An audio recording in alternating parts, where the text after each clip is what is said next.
Évidemment, merci d'être aussi nombreux. Formidable. Hein. Et merci à Patrick d'être là ce soir. Il arrive donc de la Martinique, il est avant-hier. Et voilà, un grand merci. C'est un privilège. Voilà. Donc cette soirée est organisée voilà, avec donc, évidemment l'Institut de Tout le Monde, mais aussi la Fédération des ateliers de psychanalyse et aussi avec le soutien des éditions du Seuil, évidemment. Nous avons aussi des partenaires que je mentionne, notamment Air Caraïbes, qui nous a permis justement d'amener Patrick ici ce soir. Hein, un grand merci à eux, vraiment. Et Outre-mer 360, qui voilà, est un média qui va nous permettre de diffuser aussi cette soirée, pas seulement ici à Paris, à la Maison d'Amérique latine, mais aussi partout dans la Caraïbe. Cette soirée va être diffusée, donc elle est filmée. Et un grand merci à Outre-mer 360 pour son partenariat. Et puis un immense merci encore à la Maison d'Amérique latine qui encore cette fois-ci nous accueille dans ce très beau lieu. Voilà. Alors je remets les lunettes. Voilà, donc nous accueillons Patrick Chamoiseau autour de son dernier livre, hein, le vent du Nord dans les fougères glacées. C'est un... Bon, j'en parlerai ce soir, je ne vais pas en parler. Cette soirée est d'abord à l'initiative et sera animée par Anna Angelopoulos, ici, et Sylvette Jean Dusuzo. Voilà, excusez-moi d'avoir été chercher le nom.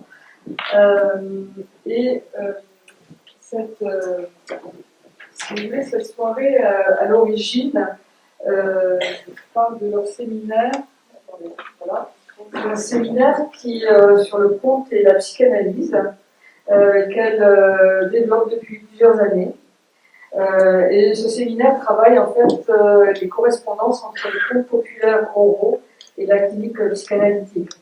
Et cette année, leur thème est tissé au bord du gouffre, ce qui n'est pas sans écho avec le gouffre des noirs glissants, ce tout monde de la cale, d'où est née la créolisation. Donc je voulais...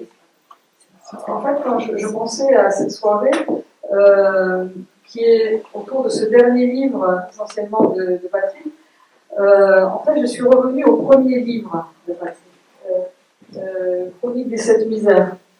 Et notamment à la préface des Doigts glissants. Et je voulais juste, pour introduire cette soirée, citer quelques passages de cette préface. C'est assez intéressant pour ce soir. Il disait: je retrouve là le savant halètement des conteurs créoles. La parole y contraint d'attendre la parole, dont la chute étonne et éclaire. Et poursuivez plus loin. Dans l'univers multilingue de la Caraïbe, il nous avertit lui-même qu'il se considère comme un marqueur de parole, oiseau de cham ou cham gibier, à l'écoute d'une voix venue de loin, dont l'écho plane sur les lieux de notre mémoire et oriente nos futurs. Et pour terminer cette préface, je cite encore: si les héros dont nous rêvons, que nous créons, se rejoignent à ces croisées du conte, de la misère et de l'illumination, c'est parce que de nos Amériques monte le même champ d'ombre et de lumière. Patrick Chamoiseau nous en donne une version singulière, fidèle à la couleur d'ensemble et pétillant d'une inspiration très personnelle. Prenez plaisir à l'écouter. Et je pense que ce soir, voilà, nous recevons Patrick Chamoiseau, le conteur. Voilà, le marqueur de parole.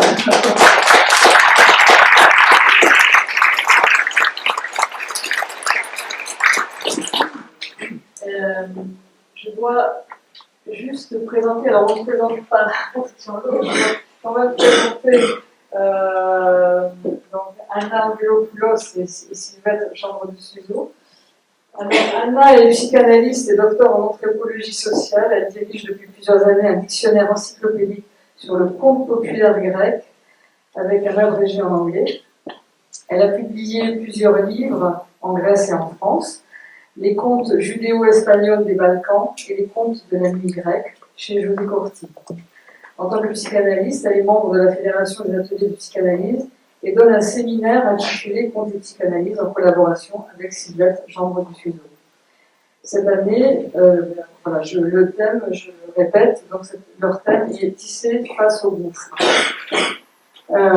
Sylvette Chambre de Suzeau est psychanalyste à la Fédération des ateliers de psychanalyse. Elle est docteure de l'Université de Paris 8. Elle a travaillé la question des liens entre inscription inconsciente et écriture dans plusieurs articles et dans un ouvrage sur Oscar Wilde et les contes, Père, j'ai mal à l'oreille, dans édition Césois. Voilà. Je vous remercie, je vous laisse la parole.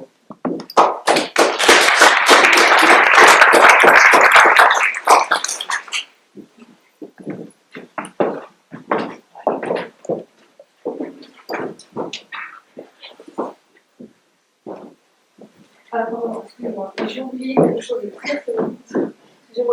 très important. Oui, il y a aussi évidemment cette soirée, il y a trois grands artistes qui nous accompagnent.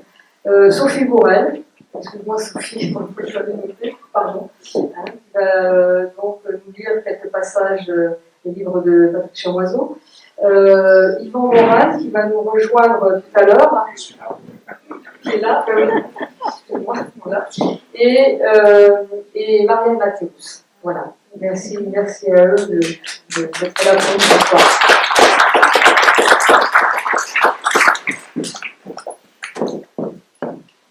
Il y a des pays comme ça, où la mer est par devant la mer et par derrière la mer, et à tribord et à bâbord, et que le plus grand chemin du pays, c'est le chemin de la mer, qui n'a pas de chemin, même pour un canot, même pour 2 canots, même pour 17 000 canots. Parce que s'il y avait un chemin, même un petit bout de chemin, dans un petit bout sans bout de chemin, je l'aurais déjà piétiné pour moi-même. Solibo qui vous parle de là, comme ça, aussi mal debout sur cette terre que sur une vague, 2 vagues, et 1000 fois plus si vous voulez. Pisapanie, bonne importance, dirait Hortense qui danse dans la manigance. Mystique cri, mystique rat. Solibo. D'aspect insignifiant, le maître conteur se métamorphosait en pénétrant dans une lare ronde. Au début, ce n'était rien, le dos juste une maille redressée, le pas qui marque juste le sol comme une autorité, le geste qui juste tranche dans du définitif. Rien. Puis, pile à l'instant où il ouvrait la bouche, le vieux nègre devenait quelque chose d'autre. Son chiffonné chapeau s'articulait tel une bannière. Son tordu de vieux bâton pelé se transformait en un sceptre inconnu qui semblait régenter une armée invisible. Il n'avait plus d'âge, plus d'origine, plus rien de familier avec qui que ce soit. Sa voix accusait des accents de tambour, des grondements d'océan, des cliquetis de pierres précieuses, des plaintes de jeunes filles, avec en plus la gamme plénière des criées animales. Elle circulait sur les 1000 variétés du son et de la vibration. Tout était habité. L'assemblée devenait alors un écrin de silence. Dans l'écrire, sur le canevas de l'impensable, rien ne se conçoit bien d'avance. Tout se découvre et se surprend. L'écrire, c'est éprouver tout héritage comme une donnée sans testament. Le compteur, la nuit et le panier.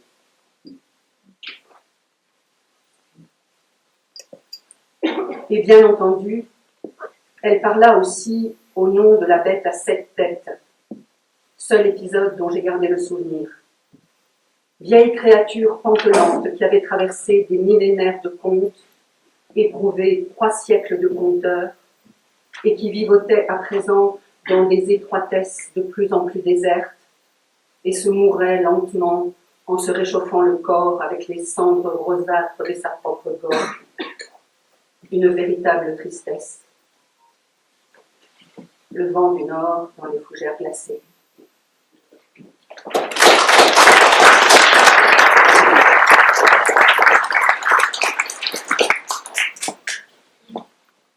Je pense que je dois commencer. Alors, voilà, vous m'entendez? Oui. Donc je voudrais à mon tour remercier chaleureusement la Maison d'Amérique latine et l'Institut de tout le monde, et tout particulièrement Sylvie Clisson, qui était la cheville ouvrière de cette soirée et qui nous donne le plaisir d'avoir avec nous Patrick Chamazo ce soir. Grand plaisir pour les amoureux de la poésie, du conte, de la littérature et de la psychanalyse qui se pratique à sa façon dans le mystère de l'oralité. Grand plaisir de vous accueillir autour de votre trilogie sur le compteur ce soir. Votre trilogie, c'est-à-dire, je me réfère à Solipo Magnifique de 1988, Le compteur La nuit le panier 2021 et Le vent du nord dans les fougères glacées qui vient de paraître en octobre 22. Dans le compteur La nuit le panier, vous nous invitiez déjà à ouvrir la ronde, comme dans la tradition de Léa Antillaise, pour aborder la question de votre poétique, bien qu'il n'y ait pas de flambeau, de danseurs, de tambouillés, ni de morts. Nous nous retrouvons ce soir tous là pour approcher l'énigme du conteur et de sa parole. En plus, la nuit est bien tombée, donc on ne risque pas de se transformer en panier, n'est-ce pas? Dans vos livres, la rencontre avec le conteur se fait après coup. C'est son absence, soit par sa mort réelle, ou par son retrait, qui déclenche la recherche de son art, de sa parole. Est-ce par le silence qu'on approche la parole du conteur?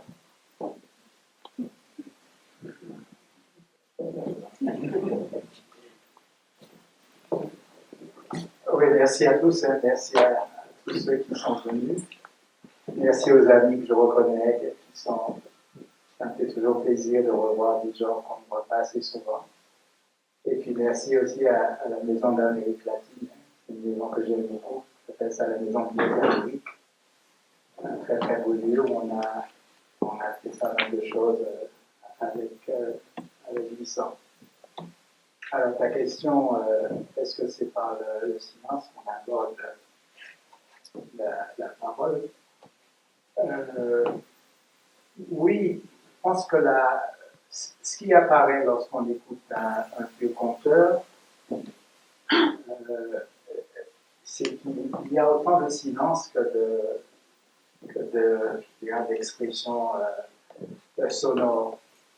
Il pouvait brusquement arrêter son récit et continuer, parce qu'en fait, l'expression du conteur, c'est une expression totale.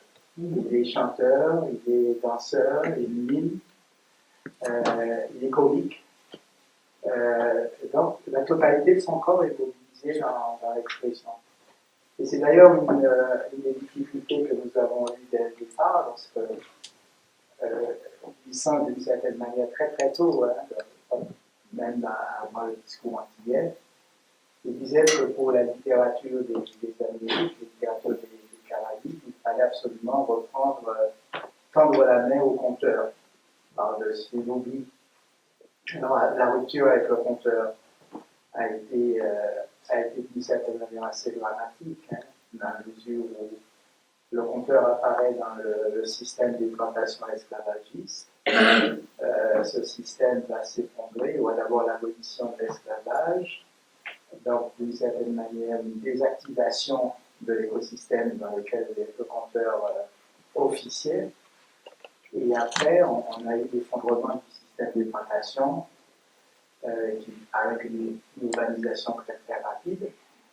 Et très rapidement, le compteur s'est transformé. Donc on a eu le compteur primordial qui est vraiment dans l'écosystème plantationnaire esclavagiste, et puis après ça se délite doucement jusqu'à donner une pratique orale qui n'a plus grand chose à voir avec l'oralité première.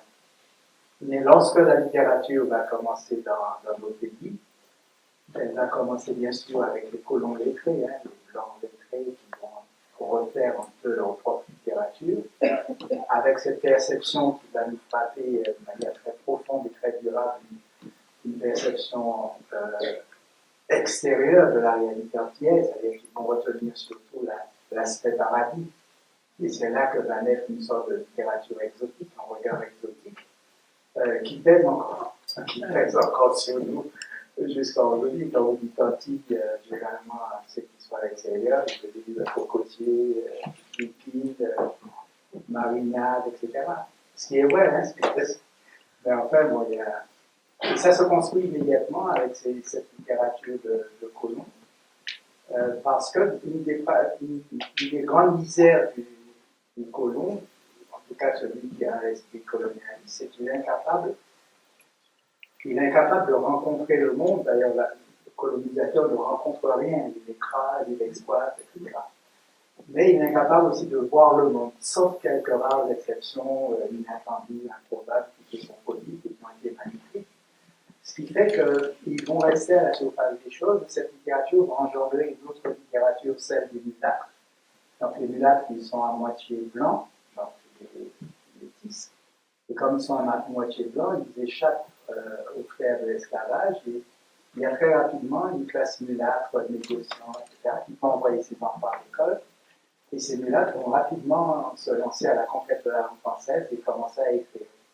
Et leur littérature sera ce que Césaire a appelé une littérature doudouiste, faisant référence à la doudou. La doudou, c'est dans le port de Saint-Pierre, qui était un lieu assez extraordinaire où les bateaux venaient, les marins, etc. Et il y avait toute une classe sociale de femmes, hein, qui vivaient de leur charme et qui attendaient les marins. Et notamment la doudou, l'image de la doudou qui a rayé d'ailleurs sur nos représentations, avec sa coiffe, etc., ses colliers, ses blancs, ses shorts, etc. Et pour Césaire, c'était vraiment la quintessence de l'esprit, la vision exotique, en tout cas la réduction exotique. Donc il a appelé ça la littérature doudouiste. Alors cette littérature va opérer deux ruptures. D'abord, elle s'écrit en français, alors que la langue du conteur est la langue créole, et elle va rompre avec l'oralité créole en rentrant directement dans les canons littéraires français, et occidentaux d'une manière générale. Et lorsque la littérature consciente, on peut dire que le début de la littérature consciente dans nos pays, s'il fallait rester simplement du côté de la Martinique, Césaire est tellement considérable que son surgissement concerne pratiquement toutes les Amériques. Il y aura chez Césaire pas vraiment une prise en compte de la langue créole, mais je dirais une présence de la langue créole quand même, pour aller chercher là, une récupération de l'oralité. La prosodie du conteur est là, dans le cahier de retour, etc. Les armes miraculeuses, tout ça, le flow narratif est là. Donc il effectue ce retour avec le conteur, mais il ne prend pas en charge totalement la langue et l'imaginaire créole. Donc pour ça, il faut attendre 800. Et lui va faire la totale, la langue créole ramenée dans la langue française, la construction de langage qui tient en compte les deux imaginaires et le positionnement du conteur comme d'une certaine manière, le père de l'expression littéraire. Ce que fait aussi Saint-Gunther, toute la mise en scène poétique de Saint-Gunther accorde une place importante au conteur. Et c'est vrai que lorsqu'on étudie l'art du conteur, on s'aperçoit que le silence est aussi important que la parole, parce que le silence, c'est la place du corps, c'est la place de l'expression qui n'est pas dans la langue. Et je pense que c'est quand même important pour un écrivain, parce que un écrivain qui est confronté à une langue, ce qu'il utilise de la langue, c'est un au-delà de la langue. C'est-à-dire que la communication prend la langue en charge et on nous la présente, en tout cas on s'en sert de manière un peu fonctionnelle et je dirais en termes de transparence et d'exposition. Ce qui fait qu'il y a toute une dimension de la langue, hein, avec des silences, avec des sons, avec des vibrations, avec beaucoup d'éléments qui ne sont pas de l'ordre du lexique, mais qui sont dans la langue et que l'écrivain recherche aussi. Justement, c'est pour te dire, entre le silence du conteur et ce que l'écrivain de la langue qu'il utilise, il y a un peu de ça. Il y a une partie non communicationnelle de la langue que l'écrivain utilise quand il pratique sa langue. Donc, effectivement, c'est une manière d'écouter le conteur que d'écouter ses silences. Tu vois, je suis bavard. Et justement, la langue, on la retrouve dans Solibo Magnifique. Et moi, je voulais revenir à Solibo Magnifique, qui se trouve être le premier livre de ce qui a fait après trilogie, de ce qui fait maintenant trilogie. Et ce livre qui contient ce défi qui vous occupe et qui nous occupe aussi, qui est la narration de paroles d'un conteur disparu dont on veut récupérer le savoir. Et votre premier écrit, Solibo Magnifique, nous précipite dans ce qu'on pourrait appeler le comble du conteur, c'est-à-dire s'étrangler avec sa parole. En pleine soirée de carnaval, en ville, à Fort-de-France, alors que le conteur sollicitait verbalement l'assistance, il tombe raide mort d'une égorgette de la parole. C'est-à-dire qu'il meurt par cela même qui lui donne vie comme conteur. La violence de l'enquête policière qui implique de fouiller au scalpel les causes physiques de la mort par l'égorgette inaugure une fiction qui fonde la trilogie. Car pourrait-on qui crée aussi quelque chose comme la suppression de la métaphore finalement. Qu'est-ce qui motive cette énigme qui nous fait entrer dans le mystère du conteur en prenant la voie d'une enquête policière? C'est une énigme terrible, même si le conteur nous dit d'en rire, car le lecteur est interpellé en début de chaque chapitre pour pleurer tour à tour les personnages. Le lecteur est invité à pleurer. Pour qui pleurer? Pour Solibo. Qui pleurer? Doudou Ménard, Congo, Charlot. Vous êtes un personnage, Patrick Chamoiseau, dans ce premier livre sur le conteur. Vous dites être un marqueur de parole, et en tant que marqueur de parole, Solibo vous interpelle sur la question de l'oralité. Je cite Solibo. Cham, je ne me noierai jamais. Je deviens haut devant la vague. Je suis une vague. Cesse d'écrire Critia, Critia et comprends. Briser le rythme, c'est appeler sa mort.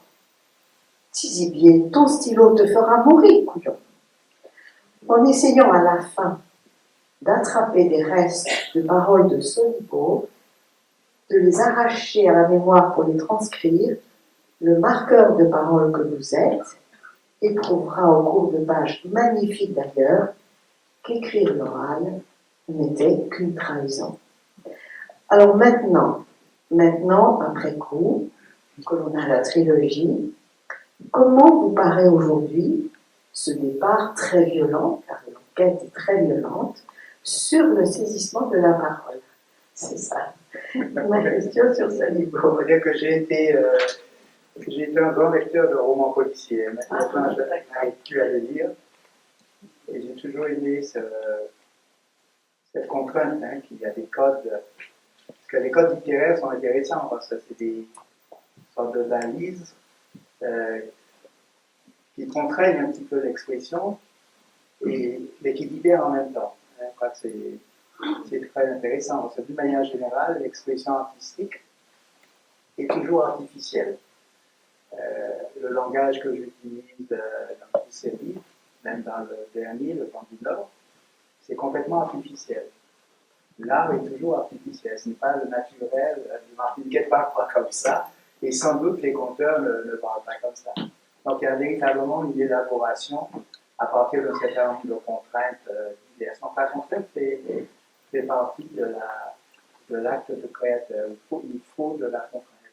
En plus, non seulement il faut de la contrainte, mais il faut je dirais qu'il faut de la mesure et il faut de l'économie d'une certaine manière. Bon, ça peut paraître bizarre que moi je parle d'économie, moi qui suis producteur de Maroc, mais je pense qu'il y a la retenue, et ça on le voyait bien chez les conteurs, ils ont une telle puissance narrative qu'ils auraient pu véritablement déborder et faire des choses beaucoup plus que ce qu'ils ne faisaient. Et on voit que dans l'acte de création, il y a toujours une retenue. Et s'il n'y a pas de retenue, on perd quelque chose d'important.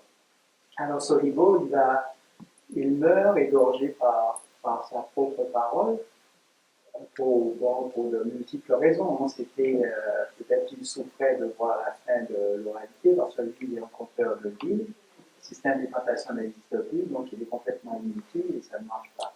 Même si on essaye de faire des veillées, on fait des rondes, ça devient du folklore, ça ne marche pas. Mais ce qui est le plus intéressant, c'est que les conteurs, ils produisaient une expression totale. Cette expression totale mobilisait toutes les ressources dont ils disposaient en termes de langue, de références imaginaires, leur corps, tout était mobilisé. Et je crois que l'ultime ressource pour un conteur comme pour un grand artiste, c'est sa propre mort. C'est-à-dire que je pense qu'il y a et on l'a vu, hein, quand on regarde l'histoire de beaucoup de grands créateurs, ils se consument. Ils se consument leur art. Et ils se consumaient dans son art, faire de son art le lieu de la consommation, le lieu de sa disparition. Je pense que c'est véritablement un extrême du surgissement de la beauté. Je me suis souvent demandé, lorsque je cherchais dans les plantations esclavagistes, je sais que les premiers surgissements d'appel ou d'invocation de la beauté se sont faits par les danseurs, les tambouriers, les chanteurs, etc. Et ça, c'est à peu près clair, les créateurs sont là, mais il y a une autre forme de création qui a existé dans les bateaux négriers, c'était ceux qui se suicidaient. Il y en a qui avalaient leur langue, etc. Et j'ai toujours considéré avec beaucoup de prudence qu'il y a là une sorte je dirais, de saisissement, une élégance quand même du vivre, un extrême de l'élégance du vivre qui est de nous dire en face de la déchéance et de refuser tellement radicalement la déchéance qu'on offre sa vie à ce refus. Donc il y a de ça hein, chez Solivo Magnifique, le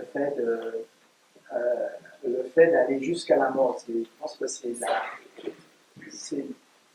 quasiment naturel. Hein. Tout artiste meurt à chaque création.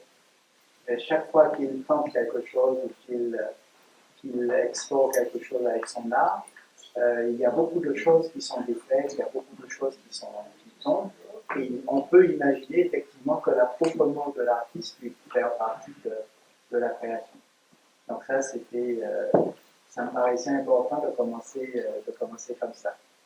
Ça commence très très fort par rapport à la beauté. Alors moi, j'ai une question qui me tient à cœur. Commençons par le début. Il est bien connu que depuis que les mains parlent, là ça va mieux. Oui. Reculez. j'ai une question qui me tient à cœur. Il est bien connu que depuis que l'humain a la parole, il se met en récit, que le conte oral est collectif et voyage dans le village planétaire depuis des millénaires. Mais, avec le conte créole, on entre dans un autre registre. Sous l'ordre esclavagiste, comme d'ailleurs vous avez dit, après la déshumanisation de Lacan, vous nous apprenez que le conteur, qui renaît à lui-même, est un résistant. Dans une narration totale, le conte est-il un survivant et à quoi reconnaît-on le survivant? Je l'ai rencontré pour ma part dans le conteur La nuit et le panier, lorsque vous parliez de votre expérience propre, du choc des cyclones et du tremblement de terre qui avaient tout dévasté autour de vous et de votre mère il y a longtemps. Vous dites avoir gardé ce choc en vous comme un conte de diablesse. Un conte de diablesse où la réalité de la catastrophe n'était plus si irrémédiable.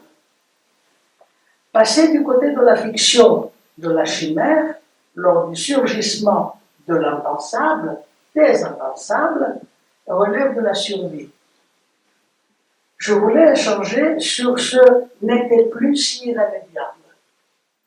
De l'impensable, fondamental pour moi. Est-ce qu'on devient survivant avec le survivant qu'est le conte? Ah, bonne question. Il y a plusieurs, c'est très complexe. Hein. La première chose, je ne pense pas que le conteur puisse être défini comme un résistant. La définition exacte, c'est que c'est un créateur. C'est parce qu'il est créateur qu'il est résistant. Mais dans la plantation. Dans la plantation, on a eu des résistants qui étaient les mecs marrons. Là, c'est des résistants. Ils s'opposent. Et le créateur, il fréquente, enfin, il élabore, il garde sa créativité. Ça, c'est important. Il conserve une capacité créatrice que toute oppression élimine chez un être humain.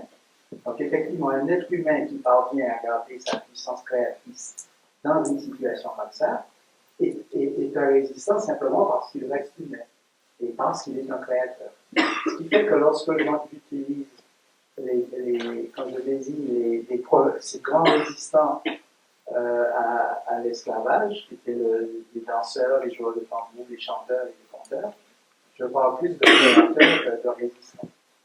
La résistance est toujours étroite. Hein. La résistance, elle s'oppose à un ordre qu'elle veut défaire ou renverser, alors que le créateur ne s'oppose pas directement. Le créateur, ce qu'il exprime, rejoint ce que l'humain a de plus lumineux, de plus éclatant, de plus, je dirais, irréductible.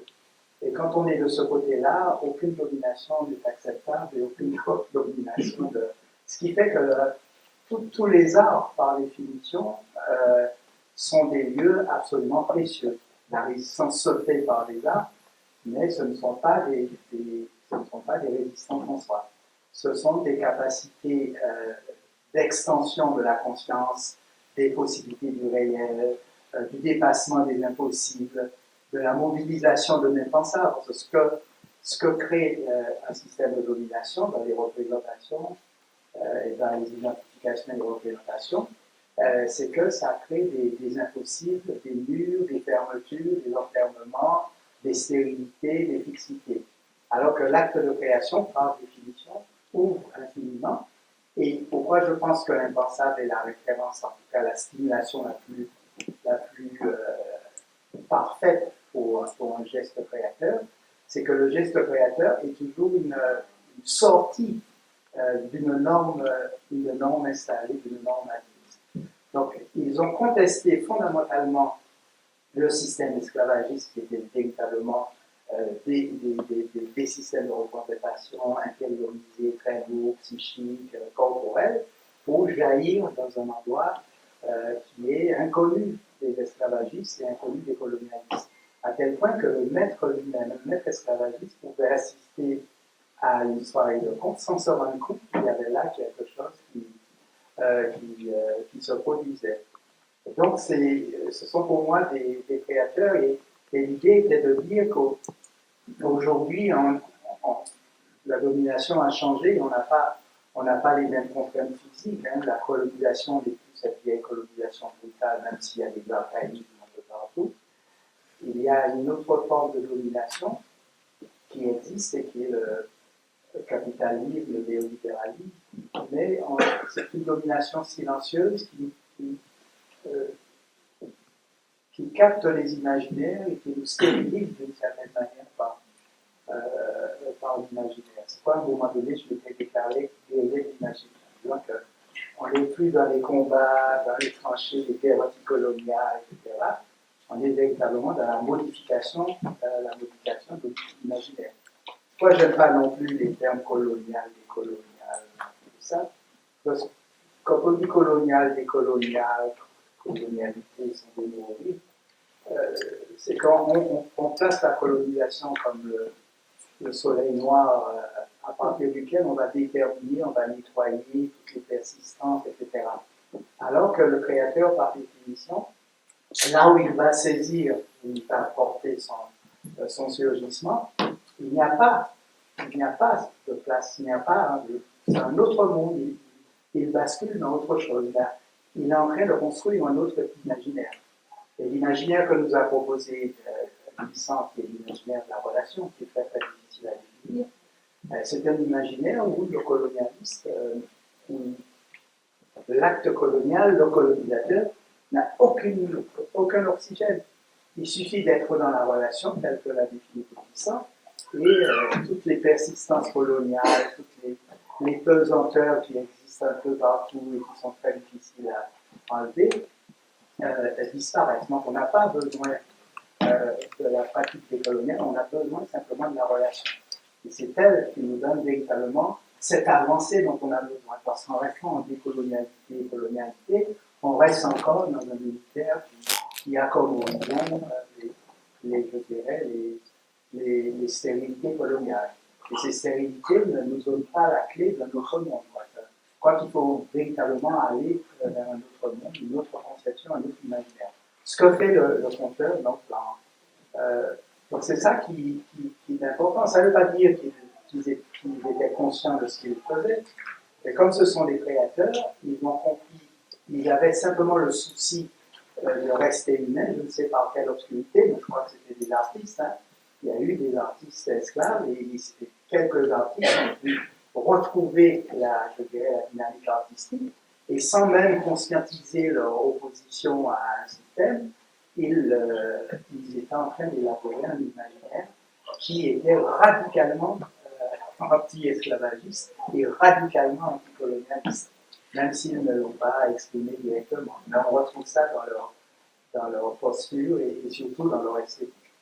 Mais le jeune Patrick, celui qui a vécu la catastrophe comme un conte de diablesse et qui a fini par dire que ce n'était pas si irrémédiable, est-ce qu'il était au début d'une création à ce moment-là?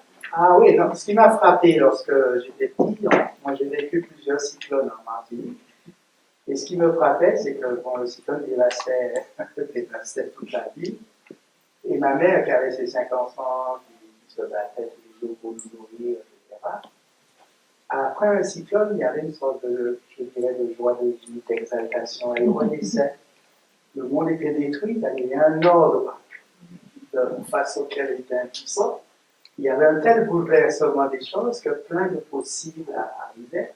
Et c'était assez extraordinaire de voir cette espèce de renaissance comme ça de plein de personnes qui étaient dans la souffrance et qui subissaient un ordre. L'ordre étant défait, là, une sorte d'exaltation, on revient. Et ça m'avait frappé. Donc, j'ai toujours fait le lien entre le surgissement d'une catastrophe et en même temps le surgissement d'une renaissance. D'autant quand tous ceux qui vivent aux Antilles savent qu'après un cyclone, il y a plus de fruits, il y a plus de fleurs, les parcs. Donc il y a cette idée que dans le vivant, on sait depuis Héraclite que la vie se nourrit de la mort, que la mort se nourrit de la vie, que c'est une vie sociale. Et que pour surgir, il faut qu'il y ait des choses qui meurent. Et ça, c'est intéressant parce que le vivant nous le montre, mais l'acte de création, lorsqu'on a un surgissement de beauté, on a une sorte de catastrophe esthétique qui s'est produite parce qu'un surgissement de beauté va balayer toutes les normes en vigueur, tous les canons du beau qui se sont installés depuis le dernier surgissement de beauté. Chaque fois qu'il y a un surgissement de beauté, la page est vidée totalement. Et le créateur, dans son acte de création, c'est d'ailleurs pourquoi je m'intéresse beaucoup à l'acte de création, il y a ce moment très, très, très particulier où la catastrophe esthétique va surgir et où le nouveau va venir. D'ailleurs, Faulkner disait, il disait, quand j'écris un roman, j'ai une vision comme ça, comme s'il est dans une forêt, il y a un coup de tonnerre avec un éclair, il voit un paysage d'une clairière dans la forêt, et puis l'éclair disparaît, il ne voit plus. Il dit, une fois que j'ai vu le truc, après je vais passer des années à... Et je crois que le moment de l'éclair, c'est le moment de la catastrophe. C'est-à-dire un moment où le réel qui organise, en tout cas la réalité, cède devant un surgissement du réel. La réalité, c'est ce que nos imaginaires produisent et qui nous permet de nous tenir nos croyances, etc. Alors que le réel, c'est véritablement l'infini des possibles. Et lorsque le réel survient, les réalités sont considérablement bouleversées. Pour rester en Martinique, le cahier de retour du natal, je crois que beaucoup de poètes ont été juillet, je crois que je faisais avec un juillet de la manière la plus. Parce que ce n'était pas la conception que les gens avaient de la poésie. Et beaucoup de gens considéraient que pour lutter contre le colonialisme, ce n'était pas la poésie qui était temps. On s'aperçoit que c'est ce texte incompréhensible qui a permis ces solutions. Donc la catastrophe, toute création possède intrinsèquement une dimension catastrophique. C'est-à-dire il y a une destruction qui s'est faite. Et cette destruction demande un infini courage. C'est un infini courage. C'est-à-dire un grand artiste, c'est quelqu'un qui a un courage esthétique absolument incroyable. Oui, ça c'est effectivement, on développe beaucoup dans la catastrophe nécessaire pour changer la création. Non, je voulais en venir dans la micro.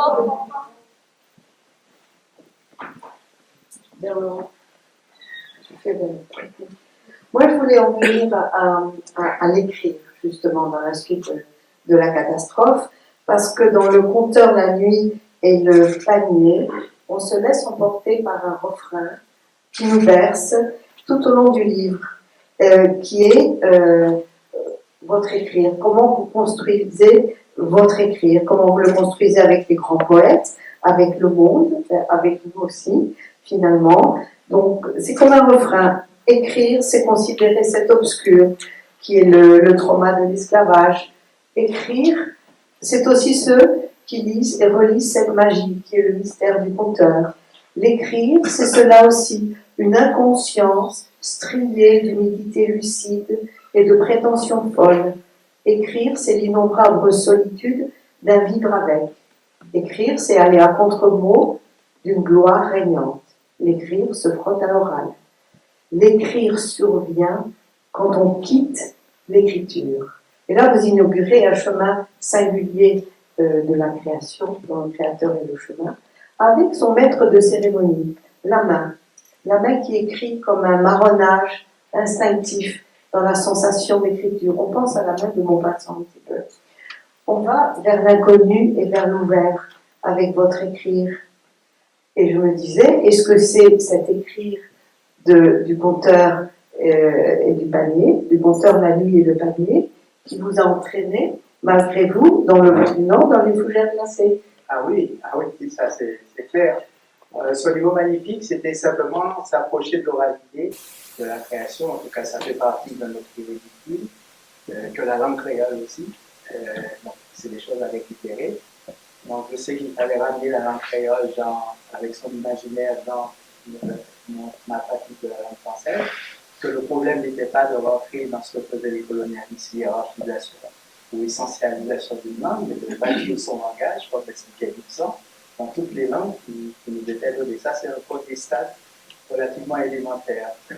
Mais l'autre stade, c'est d'aller rentrer véritablement dans, je dirais, l'esthétique du conteur. Il y a une boîte à outils du conteur, des conteurs de plantation, qui sont infiniment complexes et qu'il nous faut récupérer.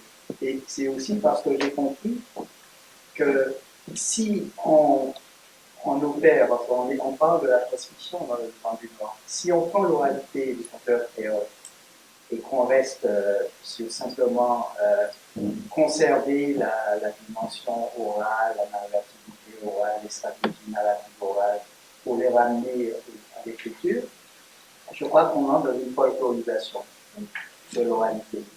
Alors la vie, ne fait pas. On a plein de qui écrivent l'oral, ça n'a pas de sens. La folklorisation, elle est terrible parce qu'elle reprend des mécaniques. J'ai survenir des mécaniques mortes. Elle est morte.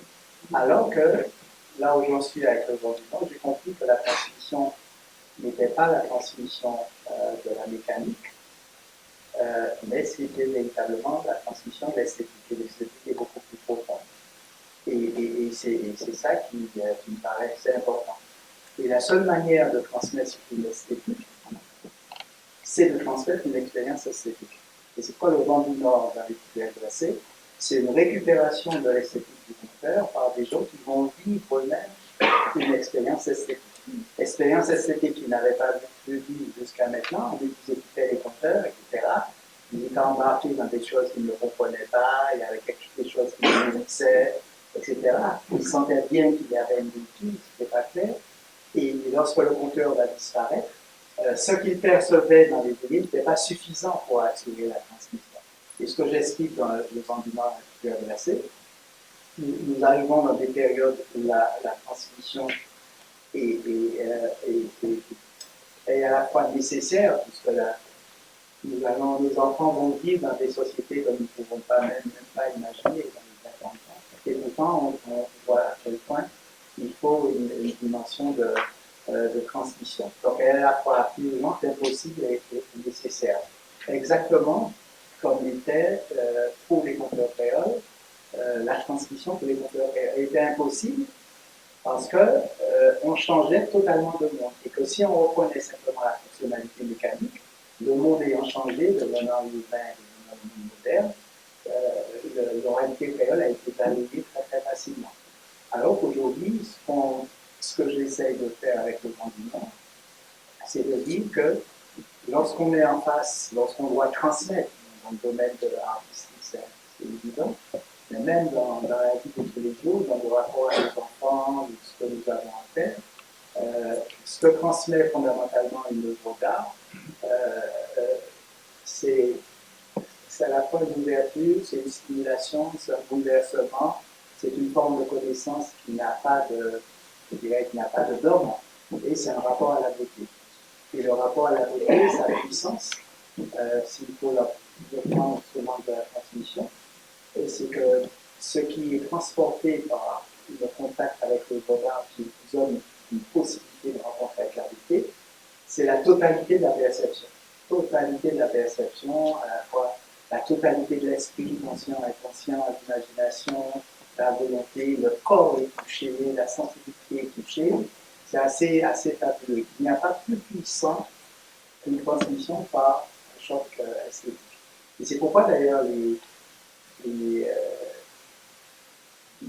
absolument important que dans les périodes d'aujourd'hui, dans la lutte que nous devons mener contre le capitalisme, que nous revenions aux arts, à la politique culturelle, à la culture, au vrai rapport à la culture, pas à la consommation culturelle, oui, mais véritablement le vrai rapport, je dirais, métabolisé avec le regard, c'est le seul moyen que nous ayons pour parvenir à ce nouveau degré d'humanisation que réclame notre rapport aux Par rapport à la transmission, justement, dans le Vent du Nord, dans les fougères glacées, on a une transmission lorsque le maître conteur résident, en tout cas au niveau, et dans les fougères glacées, on a une transmission alors que le conteur est mort. Exactement. C'est ça. Oui, parce que là, ça, j'ai jamais traité. Ce que j'ai compris lorsque j'ai analysé les veillées mensuelles, les veillées mensuelles qui se passent dans les plantations dans les Amériques, ce sont des traces de ce qui se passait en Afrique. C'était extrêmement présent. Ce n'était pas ce qu'on peut appeler la transmission communautaire. Lorsque dans une communauté, on avait un processus de transmission, ce processus de transmission, même s'il y avait des variations, des évolutions, la communauté essayait d'assurer sa pérennité. Ce qui va se produire dans les Amériques, c'est qu'on aura un héritage africain, mais cet héritage africain n'aura plus la force autoritaire totalitaire de la communauté. Il semble, pour résoudre cette équation, pour bien montrer que c'est pas ce qui s'est produit dans les Amériques, on ne peut pas dire que ça soit un petit bout d'Afrique qui a été déposé ici, là, et que ce petit bout d'Afrique est resté tel quel, et puis il n'y a plus qu'à le relier à l'Afrique perdue. Non, il va dire ce que nous avons gardé de l'Afrique sont des traces. Et la trace, c'est une modalité de la transmission contemporaine, parce que la trace, a une capacité d'évolution, de rencontre, de synthèse, d'hybridation, etc. C'est ce qui va donner le gaz. Et ça me paraît absolument essentiel. Ce qui fait que lorsque le conteur parle dans la plantation esclavagiste, il va parler, quand on voit un peu la fonctionnalité de la veillée, c'est que lorsqu'il y a un esclave mort, les esclaves se rassemblent autour du mort, et ils pleurent la personne qui ont disparu, donc ils sont confrontés directement à ce qu'ils appellent une descente de la mortalité. Et ce qu'il y a de terrible chaque fois qu'un esclave meurt, c'est qu'ils découvrent obscurément leur mort symbolique en tant qu'être humain. Ça, ce qui fait que quand le conteur va venir, il se met à côté de moi, il n'est pas tout peine, il est en présence de la mortalité, et il va mener tout seul le combat contre la mortalité pour lutter à la fois contre transcender la mort physique et puis à la fois désigner la mort symbolique, parce que beaucoup d'esclaves ne se rendaient pas compte que la mort physique est morte en tant qu'être humain. Donc ceux qui ne percevaient pas, ils devaient le ressentir dans la parole du conteur, et ceux qui éprouvaient cette angoisse obscure recevaient une sorte de, je ne dirais pas de clarification, mais une sorte de stimulation, je dirais une dynamique de vie qui leur permettait d'avoir la force d'aller plus loin et de tenter leur humanité. Ce qui fait que la création du conteur, elle est directement en face de la mort, accompagnée de la terre. Et ça qui est puissant. Et il me semble que c'est le propre de toute création artistique que d'être à côté de la mort. Je crois que c'est le lieu le plus stimulant, le plus terrifiant, mais aussi le plus terrible, quoi. Alors, moi, je pensais aux correspondances, vous m'entendez? Non. Je pensais aux correspondances entre Solibo Magnifique et Bouillano, Nerele, ici clair, le dernier conteur dans le vent du Nord, dans les fougères glacées. Ce sont deux livres écrits à 35 ans d'intervalle. Solibo nous conforte d'emblée à la mort et au cadavre du conteur, qui gît par terre, je ne sais pas si vous l'avez vu, il gît par terre à se défaire et à pourrir tout au long de l'enquête policière pour être autopsié à la fin et enterré seul, sans soin mortuaire, sous la dalle de sa maman, dans une de ces boîtes qu'accorde le bureau de la mairie ou de l'aide sociale. Donc là, on a l'absence de rituel total. Comme dit son ami Sidonise, il n'y a pas de bain de citronnelle, il n'y a pas de drap blanc, de bougies, de croix, de prières de femmes. Or, dans le vent du Nord, dans les fougères glacées, on suit un petit convoi qui part à la recherche du dernier conteur, Bouillano, qui est devenu inaccessible et silencieux depuis quelque temps. Ils veulent lui demander de désigner un successeur. Pour Bouillano, la démarche est complètement opposée. Il aura droit non seulement à un rituel d'enterrement, mais à un rituel singulier digne du dernier conteur, inventé pour lui. Il sera enveloppé dans un tressage aux figures magiques amérindiennes, les premières étant payées des Amérindiens avant le génocide, la traite négrière et le colonialisme. À la fin du livre, on a le sentiment que la barbarie absolue subie par Solibo Magnifique et ses proches se trouve réparée en différé par le rituel qui accompagne l'inhumation du dernier maître de la parole, Bouliano Nerele Sicler, élevé au rang de héros mythique. Je me suis souvenu alors de l'Iliade d'Homère, du moment où devant les murailles de Troie, le temps s'arrête. La guerre sanglante s'arrête pour laisser place aux funérailles du compagnon d'Achille Patrocle avec les rituels et les honneurs qui lui sont dus. C'est un moment d'élévation du poétique et de l'humain qu'on retrouve aussi lors du récit de l'inhumation de Bouliano. Donc je voulais vous demander, le contraste est grand avec le sort réservé à Solibo Magnifique. Comment comprendre cette réparation, cette différence de traitement du conteur 35 ans plus tard? Oui, parce qu'on est passé d'une continuité de ça. Moi, je pense que le rituel est lié au système communautaire.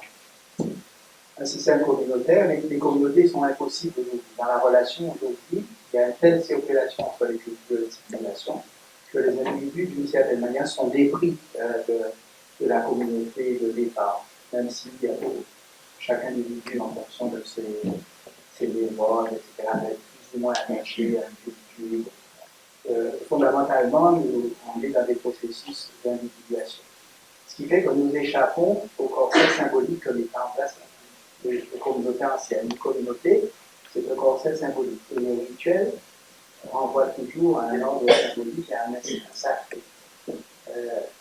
L'exemple le plus terrible, ce sont les scarifications. On inscrit l'ordre de la communauté dans la peau. Bon, alors là, il y a un autre phénomène aujourd'hui qui est assez stupéfiant, c'est le retour des tatouages et des machins, etc. Mais là, c'est un autre truc, c'est-à-dire que c'est une sorte d'ivresse de l'individuation. C'est-à-dire que chaque individu n'a plus l'ordre de rituel qu'on doit inscrire sur la peau. Chaque individu crée son propre, je dirais, son propre rituel. Moi, il y a quelque temps, je disais que c'est un rituel laïque qui ne renvoie pas à un sacré, qui renvoie à une relation ou à un vivre ensemble. Et je crois que là, on peut laisser les rituels du côté des ordres symboliques totalitaires et nous dire que ce dont nous avons besoin aujourd'hui, ce sont des poétiques. Et ce qui fait que, avec Bouliano, lorsque le convoi va arriver, ils vont trouver ce qui reste de lui, ça ne sera pas un rituel, parce que ça ne ressemble pas à une ronde traditionnelle telle qu'on essaie de perpétuer, etc. C'est véritablement un surgissement qui est basé sur l'improvisation d'individus.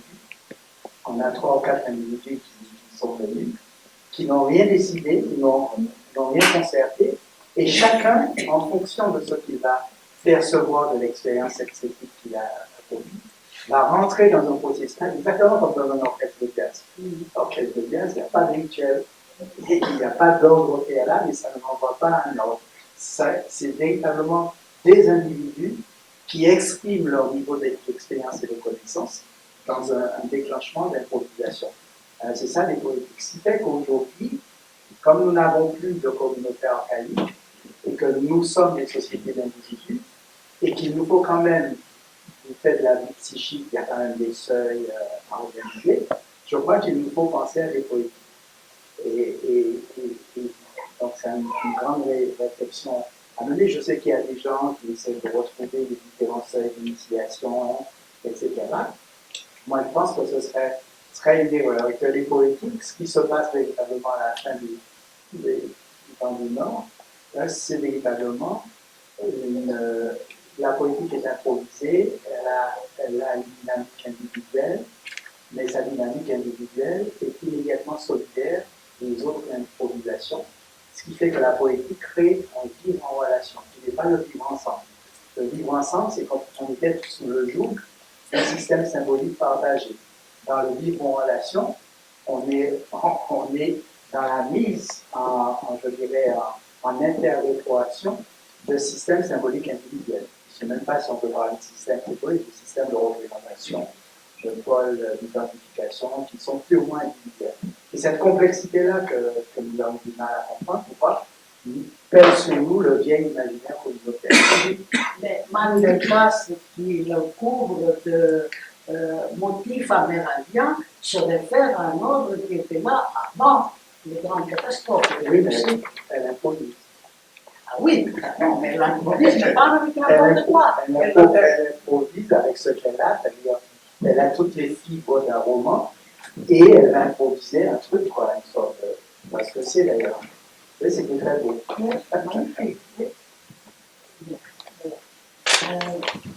Moi, je voulais revenir sur le conteur Annie Le Panier, qui donnait une impression que j'ai eue.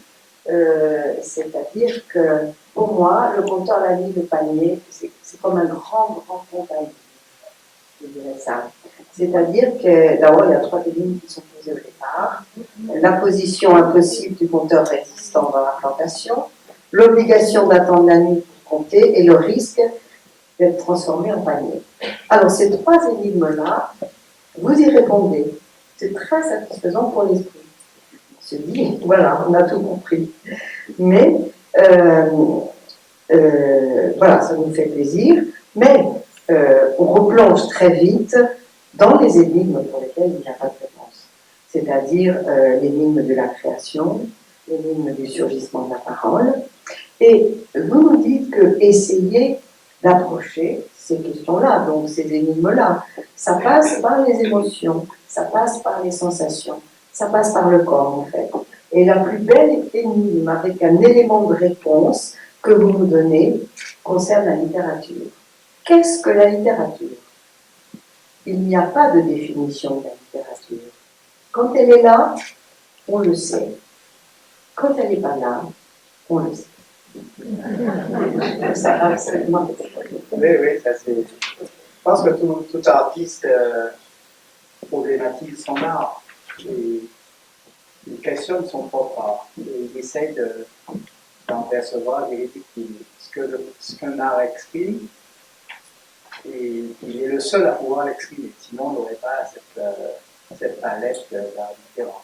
Et il est précieux que le grand artiste, c'est toujours celui qui va se rapprocher le plus de l'irréductible de son art. Ce qu'il va faire, aucun art ne pourrait le faire.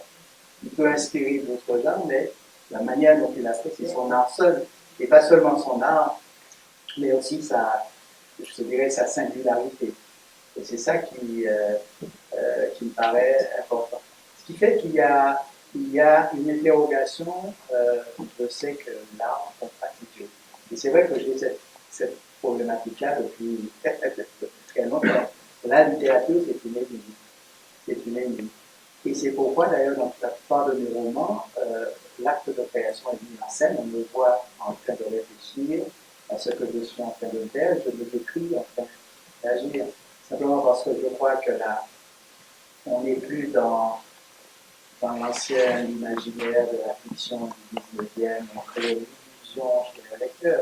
Le niveau de conscience que nous avons aujourd'hui supporte très bien les coulisses de la création. Et on est même plus heureux quand on voit les coulisses de la création et on voit les solutions de la création, sans résoudre le mystère de la création. Je pense que c'est une esthétique contemporaine. L'esthétique contemporaine, elle est totale. Mais il y a une problématisation de l'art comme une pratique.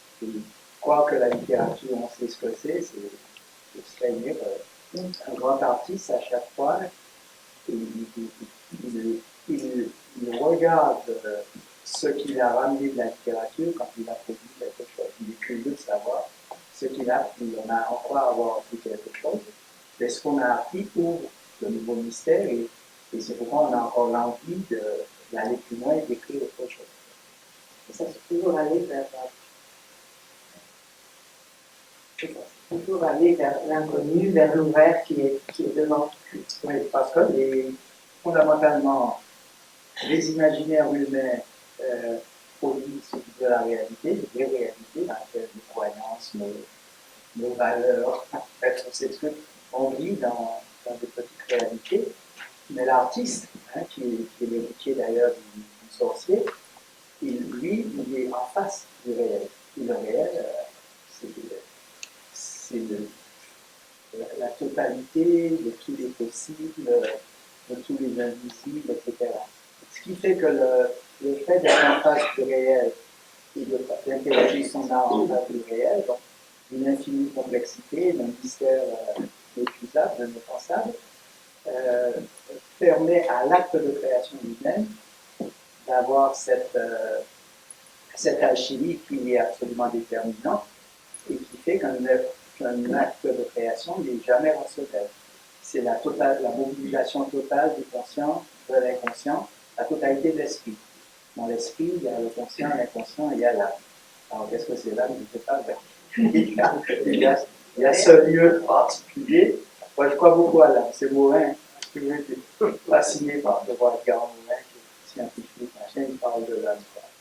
Pas comment on fait les ruptures, mais effectivement, si on sait que l'être humain en général est un créateur conscient et inconscient, activité rationnelle, activité consciente, et puis l'immense océan du subconscient, et c'est pas une partition franche, et que cette espèce d'inter-rétroaction permanente va créer ce qu'on peut appeler l'âme. Parce que chaque individu a une interrétroaction entre les deux parts de l'esprit qui donne des couleurs et des vibrations différentes. Ce qui fait que lorsque le créateur est en face du réel, il demeure dans la complexité de ce qu'est humain. Et c'est là que l'œuvre d'art est intéressant, parce que l'œuvre d'art, lorsque nous parvenons à entrer en contact avec elle, libère l'alchimie de la totalité de l'esprit. Et c'est en cela que l'œuvre d'art ouvre toujours des lieux de, je dirais, un niveau de conscience beaucoup plus large qu'il n'était auparavant. Et c'est pourquoi il faut absolument redonner une place centrale à la culture, à la créativité, aux arts. Bon, nous sommes 3 femmes à vous accueillir ce soir. Alors, je mets le micro. Nous sommes 3 femmes à présenter la trilogie du conteur ce soir. Ça m'a donné envie de parler de 3 femmes qu'on trouve dans le Vent du Nord et les Fougères glacées, et aussi un peu dans le conteur La Nuit et le Panier. Je veux parler d'Anaïs Alicia, de Mandelkas et de Jeanne Yvette, car elles se tiennent chacune sous un angle particulier face à l'impensable. Dans Solibo Magnifique, vous parlez de grands conteurs qui avaient le bout du mot, du discours, sans virgule. N'est-ce pas? Et voilà que 35 ans plus tard, apparaît dans le Vent du Nord, dans les Fougères glacées, une jeune femme qu'on qualifie de virgule. Hein? De virgule vivante ou d'anecdote. Elle est arrivée dans le groupe des amis du conteur Bouillano en anthropologue, avec ses chaussures phosphorescentes et son ordiphone. En ce temps de tristesse, dit le narrateur, elle voulait rencontrer le maître conteur. On apprend ensuite qu'elle aurait voulu devenir conteuse, c'était son secret. Une jeune femme donc traitée d'anecdote, mal accueillie au départ, sauf par Mandelkas, qui est notre femme, celle qui a les paniers de Caraïbes, hein, et qui s'approcha au petit convoi vers les hauteurs en cachette. Elle suit le convoi en cachette. On apprendra son nom beaucoup plus tard, seulement à la page 270, Anaïs Alicia Carmélite.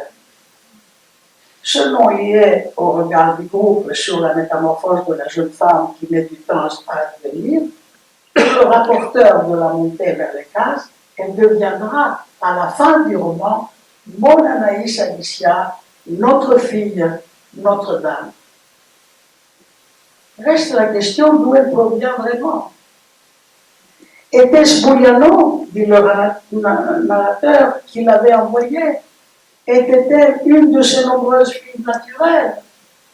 Avait-elle vraiment désiré être conteuse? Ou n'était-elle venue que pour un simple petit selfie avec le maître de la parole? Qu'était-elle devenue? Pour le narrateur de l'histoire, elle deviendra pour finir notre croiseur interstellaire. Je me suis retrouvé à Star Wars. C'est en effet un grand vaisseau interstellaire. Quel est le message qu'elle va écrire dans le ciel? Comment comprendre ce crescendo dans l'apparition et la carrière mythique d'Anaïs Alicia Carmélite qui passe imperceptiblement de virgule en croiseur interstellaire pour disparaître par la suite avec peut-être le jeune Popilot, ils sont peut-être partis en couple, emportés dans les remous du monde. Ça, c'était une première femme. Une deuxième, c'est à la recherche du conteur, Eman Delcas, Deliciade Delcas. Ses ancêtres sont amérindiens. Les plus anciens habitants de l'île, ayant subi le génocide, elle garde sur elle toujours son vieil éventail de vannerie donné autrefois par Boulianon et qui l'amènera à la vannerie de paniers caraïbes de grande tradition. Elle réussira à prendre à la dérobée à son maître panier qui lui apprend les paniers, les motifs amérindiens à portée magique. Sa montée vers le haut du Morne la confrontera au réel ancestral. Par l'appropriation, l'invention, comme on disait tout à l'heure, de la vannerie de ses ancêtres, avec ses faisceaux de fibres incroyables qu'elle découvrira aussi dans les cases du monde ancien, elle donc va entourer ce qui reste de Boulianon avec ça, et c'est elle qui, que je trouve, qui nous amène vraiment vers le réel de l'impensable. Et la troisième femme, en filigrane, elle un peu, c'est la conteuse de l'enfance. C'est Jeanne Hidette, une jeune fille de la campagne qui va raconter des contes quand elle séjournait chez les voisins. Elle racontait des histoires effroyables, entendues dans des veillées familiales. Elle créait la terreur. Tout de suite, puis la terreur comme seule histoire, puis la terreur encore. Dans ma recherche sur les contes, j'ai souvent rencontré ça, que l'on ne se souvient plus du contenu de l'histoire, mais on retient, on a retenu l'émotion forte de la terreur. Donc, vous posiez la question plus tard, la toute-puissance du conte. Est-ce la terreur face à l'impensable? Oui, le conte, comme toutes les œuvres d'art, lorsque la rencontre s'effectue, aujourd'hui nous sommes plus dans la consommation de la culture, et cette consommation de la culture qui est prodigieuse, la vérité, on n'a jamais eu autant d'occasions de pouvoir se cultiver, et c'est vraiment l'époque où l'obscurantisme planétaire progresse, quand on voit la dérive de Trump, le politique de Bolsonaro, l'extrême droite en Europe, il y a véritablement la culture ne veut pas véritablement son rôle. On a un niveau théorique important, mais en fait, le consumérisme imaginaire libéral nous a transformés en consommateurs, et cet imaginaire nous oblige, nous amène sans qu'on le sache, à consommer de la culture, alors que l'œuvre d'art, par définition, n'est pas consommable. L'œuvre d'art, par définition, n'est pas consommable. Je regarde les textes de Glissant, Rodi Césaire, Saint-Perse, c'est inépuisable, ça fait des décennies parce qu'on a une œuvre d'art, elle remplit une vie, elle accompagne des cheminements de conscience, et c'est ça toute la problématique que nous avons pour nos politiques culturelles, comment comment réinstaller les modalités de rencontre des femmes, la démocratie, la démocratie, ça c'est très difficile. Mais l'œuvre d'art, lorsqu'on la rencontre et que la rencontre s'effectue, ce qui est très très difficile, il faut des médiateurs. L'art contemporain demande de la médiation.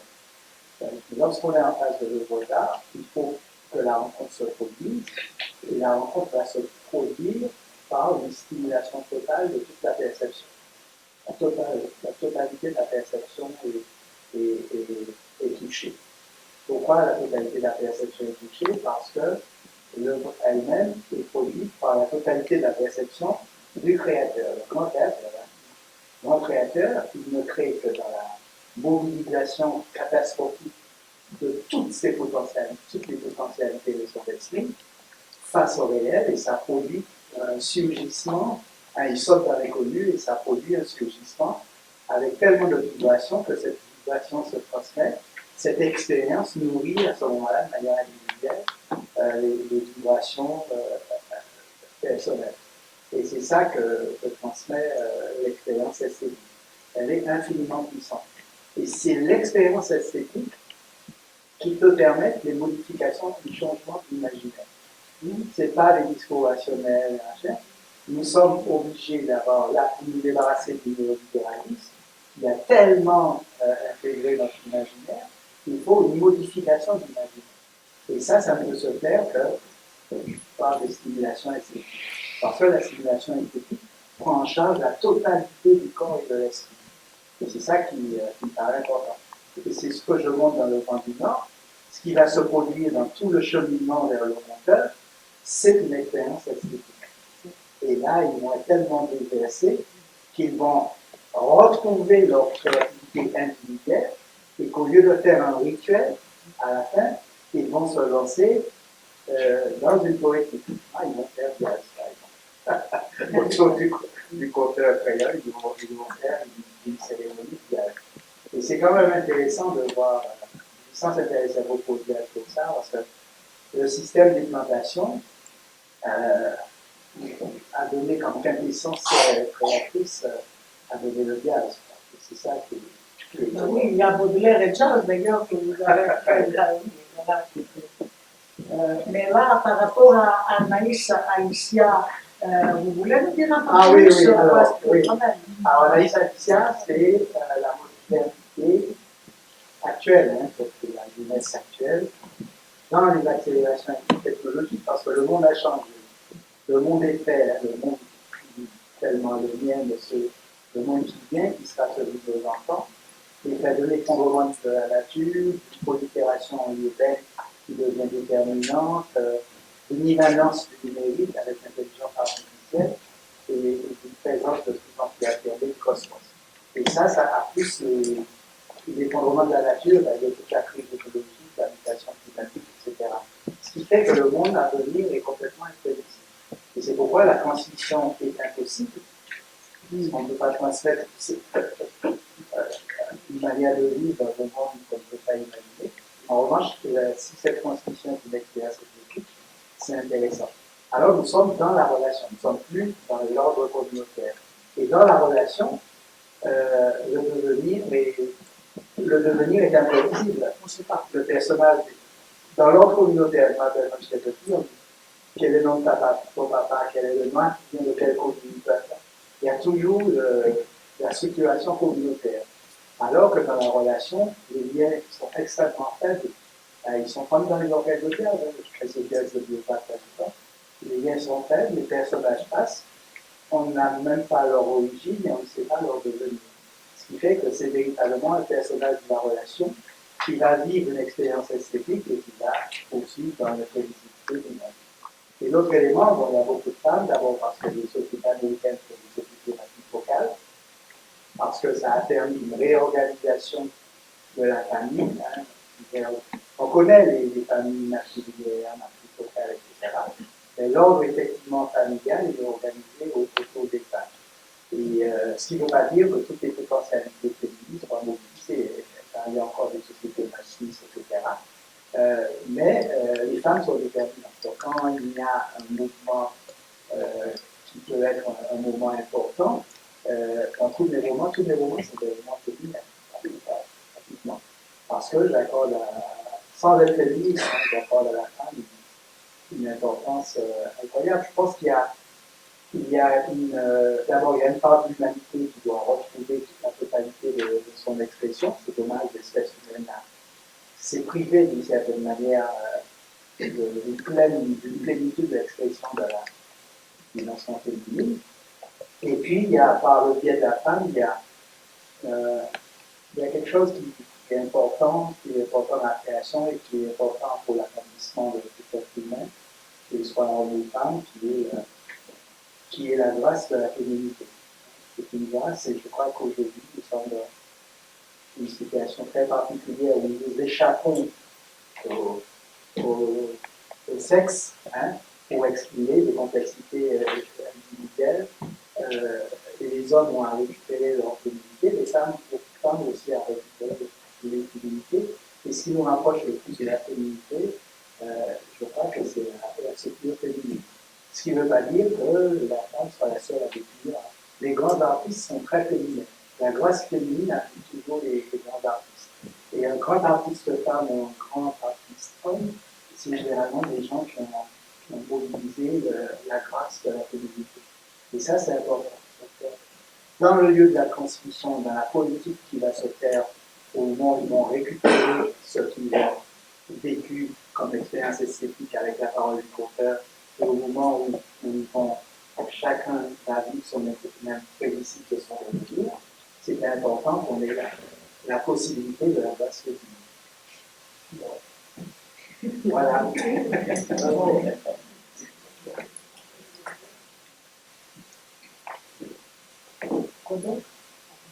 Il faut arrêter, on peut finir avec une dernière question. Oui, elle est plutôt courte. Moi, je voulais juste vous demander, vous avez l'air de prendre le chemin inverse de Malmort, où on voit un convoi qui descend avec 3 bougres, 3 jobbers qui vont envoyer un cadavre à l'église du bourg en vue de l'enterrement. Là, je me réfère au roman de Édouard Glissant. Et cette descente se fait aussi par des chemins qui sont secrets. Je ne vais pas m'étaler plus, mais on a l'inverse dans la remontée qu'on a avec Bouillano. Est-ce qu'il y a quelque chose, puisque vous dites que ce roman de Malmort a changé votre vie, est-ce qu'il y a un rapport avec cette inversion? Ah oui, là, ce serait très long à expliquer. Hein. Il redescend les pieds dans les hauteurs, donc il fallait ramener le corps à l'église pour qu'il y ait l'option. Donc il redescend vers les habitations, vers les bourgs. Et qui sont dans sa lecture des paysages, il établissait de lieux, il y a à peu près 2 milliers de familles. Lorsque les colons vont arriver, ils vont occuper toutes les zones côtières et tout ce qu'il y avait de plat, parce qu'il fallait faire des champs de canne de café, etc. Et puis ils étaient très embarrassés parce que toute la Martinique est très, très chaotique, hein. Il y a beaucoup de morts, il y a des etc. Donc il y a beaucoup de terres qui ne sont pas cultivables, ce sont les morts, les grands morts. Et Glissant disait qu'il y a les hauts et les bas. D'ailleurs, les colons, lorsqu'ils désignaient les hauteurs, les morts, ils disaient le pays gâché. C'est le pays, on ne peut pas exploiter, etc., etc. Donc, il y a une structuration qui est la liée des luttes, qui va être ceux qui sont restés dans la plantation, et qui, dans la plantation, ont pratiqué le détour, même de créolisation, hein, ils appellent ça le détour, c'est-à-dire c'est une forme de résistance qui n'est pas directe, mais qui existe. Par exemple, normalement, ils vont ramener le corps vers l'ordre applicationnel et vers l'ordre religieux, mais pendant tout le chemin, ils auront une danse africaine. Ah oui, créativité, la manière de marcher, les pas corbeaux, etc. C'est véritablement une créativité individuelle. Donc il y a un acte créateur malgré le fait que donc le fait de monter vers Bouillano, de prendre le chemin vers le haut, parce que Glissant disait on a le bas qui est l'ordre tentationnel, et puis on a les hauts qui sont l'ordre c'est mieux les mettre en rond. Donc, monter dans les Antilles, c'est aller vers le symbole de la liberté. Et descendre, c'est aller dans, je dirais, dans l'alchimie de la colonisation. Voilà, c'est ça. Donc, la montée vers Villano, c'est une montée vers la liberté créatrice. Merci beaucoup pour cette réponse et aussi pour les autres. Hein. Merci. Je pense que Sylvie Puissant pouvait dire un mot là. Alors, On va demander à Jean Morin de venir nous lire un extrait. Chamoiseau, je vis des choses derrière des choses. Les créatures des contes ne sont nullement décrites par les conteurs, encore moins par Giuliano. Personne ne sait à quoi elles ressemblent, ni surtout à quoi elles ne ressemblent pas. Quel est le genre d'un zombie? Quelle est l'allure d'une diablesse? Quel portrait envisager pour un tissapoti ou pour une bête à manibé? Néanmoins, ce jour-là, la croix signée en y pensant. Je crus les surprendre dans une brune polaire. J'ajustais les paupières et alors que je n'aurais pas dû les reconnaître, ne les ayant figurés qu'en chimère que la crainte nourrissait, je les vis, clairs et nets, et je les reconnus. Dans l'ombre d'un acacia, je vis une couronne de diablesses écorchées portant leur peau dans le creux inversé du coude de leur bras gauche. Je vis des froimagers animés de lucioles avec de temps à autre le clignotement sauvage que font les soucognants, ces calamités de lumière que nul n'a jamais vues. Je vis l'anticri et des bâtons volants. Je vis de faux anges, des cercueils debout sur des Santiago noirs, un cheval à 3 pattes qui claudiquait à contre-temps. Je vis de gros bébés de 100 kilos qui semblaient des cauchemars, des diables d'argent et des diablesses parées de satin noir et de longues dentelles blanches. Je vis un dormi atteint de priapisme, suivi d'une procession de dormeuses empressées à la crécelle d'un vieux rara de semaine sainte. Je vis l'homme sans tête, la main noire qui fouillait dessous les robes des mulâtresses et ces gardiens de trésors qui veillent sur des jarres d'or dans les terres interdites des béquets. Je vis princesse Anacaona et lapin blanc lui-même. Je vis des gens gagés et des masquilili. Je vis des tigres à jaquettes noires, des caïmans à grands chapeaux et des macaques qui paraissaient savants. Je vis Saint-Benoît, Saint-Boulevers et Saint-Christophe. Je vis Saint-Expédie et Saint-Jacques Majeur. Je vis l'Éternel, compris s'il est ténel. Je vis des petits monstres et des petits sapotilles. Je vis Maman de l'eau et Marianne de l'eau sale. Je vis des clous de cercueil et des cravaches de corps de Mao dansant sur leurs 2 pieds. En reprenant mon escalade, je pouvais les nommer dans ma tête avec la même terreur au temps de mon enfance, de mon âge enchanté dans le sillage des grandes veillées. Giuliano m'avait ramené à des angoisses de petits bougres. Ces créatures m'avaient toujours épuisé d'émotion. Bébert, devant cette féerie en cavalcade autour de nous, gardait une tête de pain rassis, s'arrêtait comme le prophète Daniel dans la salle fosse au lion, prenait note, griffonnait la silhouette d'un zombie, puis hâtait son escalade afin de me rejoindre. J'avais, sans le vouloir, accéléré la marche jusqu'au tempo de la fuite. Et c'est là que je m'aperçus, que la jeune fille m'avait foute dépassé. Elle n'avait nullement précipité le pas, c'était plutôt moi qui avais désaccordé le mien dans une hésitation entre filer, monter et redescendre à double vitesse. Elle m'avait dépassé du simple fait de sa sérénité. Elle regardait les créatures mener leur cirque alentour d'elle comme autant de petites gourmandises. Les siennes n'étaient sans doute pas celles qui me serraient de près, mais à mon avis de tourmentées, elles devaient relever d'une même engeance pas très sympa. Étrangement, l'infernale sarabande réveillait sa détermination. Elle avançait avec plus de quiétude qu'un vaisseau amiral dans un grain de bassine. J'organisais mes esprits pour ne pas me laisser distancer. Bébert avait dû capter la manœuvre, je le sentis pendu, serré à mes talons, soucieux du moindre millimètre. Je pris alors conscience que la jeune fille dansait. J'avais cru qu'elle trottait au bizarre à cause du sol instable, mais je réalisais plusieurs qualités de choses. Les traces naissaient devant ses pas sans attendre d'être mandées du bout de son pied gauche. Elles étaient bien affirmées sous l'allégresse de ses baskets fluo. Pour mes bottines anxieuses, elles demeuraient fragiles. Je me demandais où diable elle avait appris à ordonner aux traces quand je compris, tonnerre du sort, ceci. Son corps suivait les ondes d'un plaisir intérieur. Une exaltation acquise au contact de ces brumes délirantes.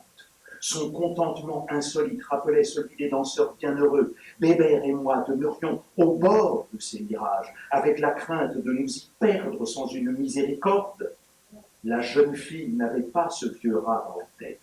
Elle était entrée dans ce simili-monde, l'acceptait, le célébrait aussi. Elle avait eu ce même enthousiasme aérien au contact de nos vieilles survivances ou quand elle avait suivi Mandelka dans la case effrayante.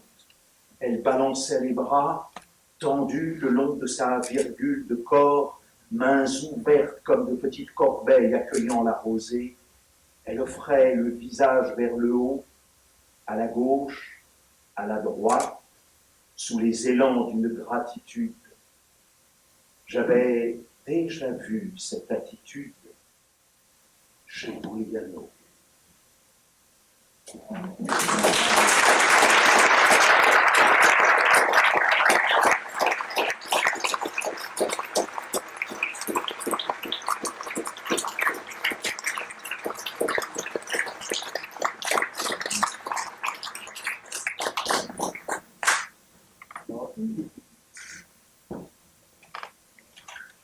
Merci, hein. C'est vraiment magnifique. Alors, on a terminé cette soirée par une petite surprise. Et oui, alors on a convoqué, on a demandé à une conteuse de venir.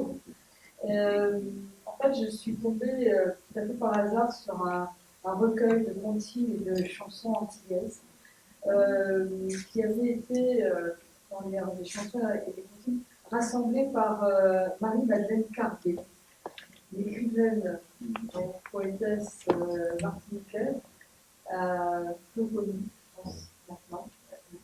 On l'a un peu oublié, mais c'est dommage. Et alors, je ne connaissais pas les contes, j'ai lu ce recueil, c'est absolument un suivi. Et nous allons entendre peut-être un conte que tu as entendu dans ton enfance, une comptine de ton enfance, peut-être, j'espère. Simplement, elle disait, enfin, en frontispice en fait, de son recueil, elle disait à tous les enfants de mon île natale, ainsi qu'à ceux des nôtres qui n'ont pas perdu leur.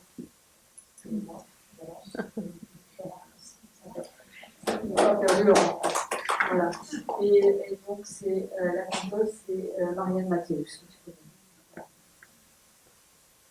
Oui. Ah,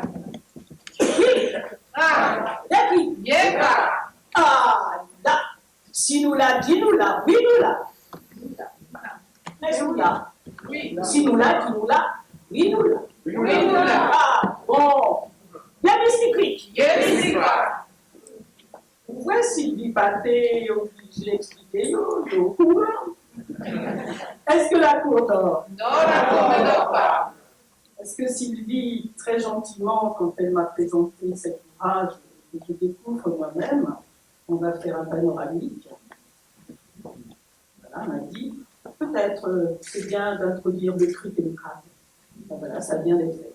Est-ce que la cour dort? Non, la cour ne dort pas. Alors, si la cour ne dort pas, il paraît donne pour comprendre des mots, 4 paroles à Marie-Madeleine Cardet. Yannick, belle assemblée, Merci beaucoup. Messieurs et dames, la société nous dit nous bonsoir. Bonsoir. Et je vais me mettre au pupitre.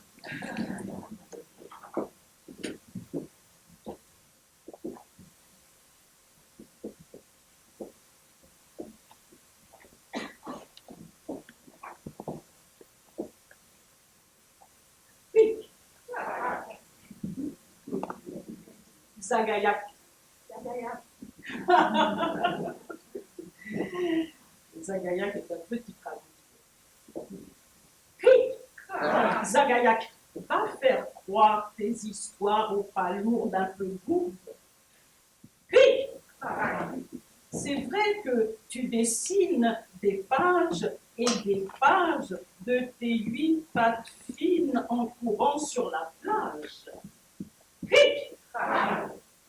Quant à lire, tu veux rire. Zagayak, sans tête, donc aux bêtes.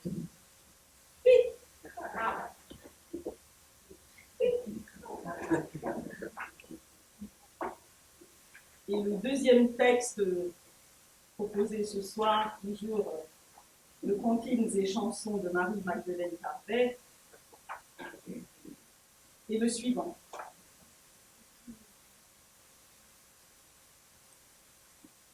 Écoute ma prière dans la plainte du vent. Cueille pas, coupe pas de cabouilla ici. Va ailleurs, va là-bas, dans la savane en fleurs, cueillir le cabouilla.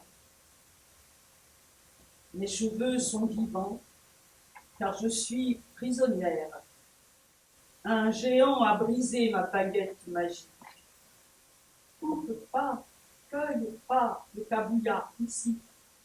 Va ailleurs, va là-bas dans la savane en fleurs, cueillir le cabouilla. Mon cœur est sous la pierre qui me tient prisonnière. Au soleil, mes cheveux poussent dans l'herbe brue. Cueille pas, coupe pas le cabouilla ici. Va ailleurs. Va là-bas, dans la savane en fleurs, cueillir le cabouilla.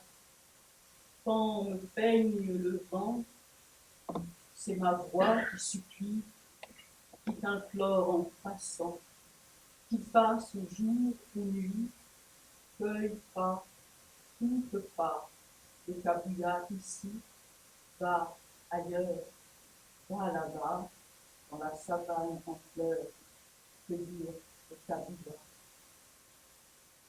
La fée captive, l'herbe chevelue.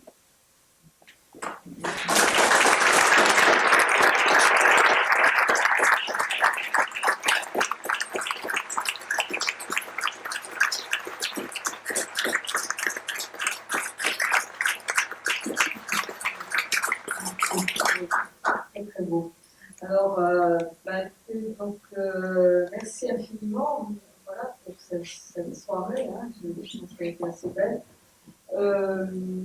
Alors, Patrick a accepté de signer des livres si certains veulent je rappellerai simplement que ceux qui voudraient, au fond, les livres sont en vente, si vous voulez. Ceux qui veulent faire signer leur livre par Patrick pourraient porter un masque. Voilà, parce que voilà, nous sommes encore à respecter certaines discussions. Et je vous remercie pour cette soirée.